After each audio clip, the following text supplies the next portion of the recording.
সমুদ্ৰ কিমান গভীৰ হ'ব পাৰে কল্পনা কৰিছেনে?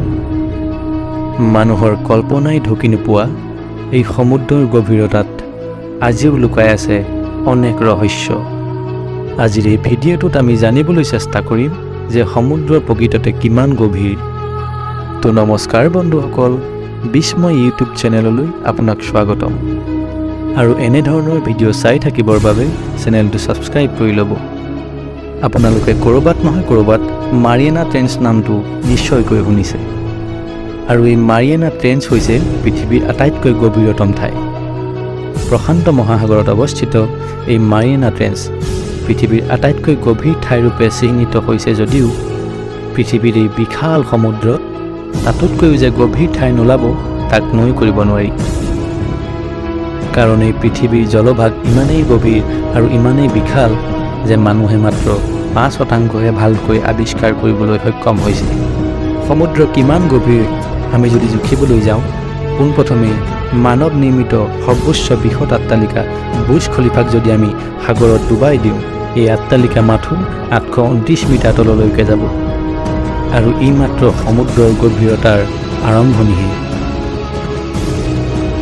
সমুদ্ৰৰ 1000 মিটাৰ গভীৰৰ পৰা আৰম্ভ হয় আৰু এখন পৃথিৱী, অৰ্থাৎ সূৰ্যৰ পোহৰ এই সমুদ্ৰৰ 1000 মিটাৰলৈকে যাব পাৰে।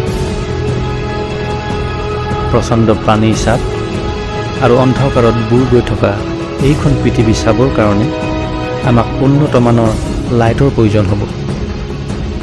আমি যিমান তললৈ যাম সিমানেই পানীৰ চাপ বাঢ়ি যাব।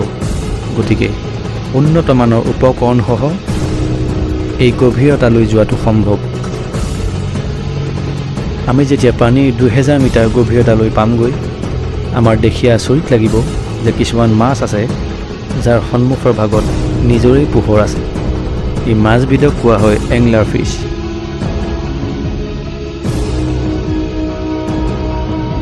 ভাবিলেই আচৰিত লাগে যে তাতোতকৈও গভীৰ, অৰ্থাৎ তাতোতকৈও হাজাৰ হাজাৰ মিটাৰ তললৈকে এই ঘোপ মৰা আন্ধাৰ পৰিৱেশত জীৱৰ বাসস্থান আছে, য'ত লুকাই আছে বহু ৰহস্যময় প্ৰাণী।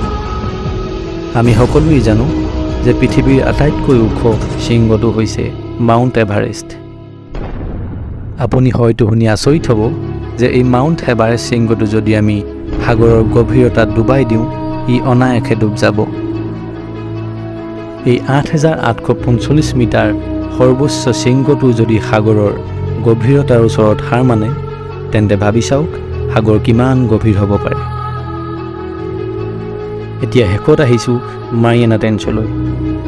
পৃথিৱীৰ আটাইতকৈ গভীৰ ঠাইৰূপে চিহ্নিত এই মাৰিয়ানা ট্ৰেঞ্চৰ গভীৰতা হৈছে 10994 মিটাৰ, যাক চেলেঞ্জাৰ দ্বীপ বুলি কোৱা হয়।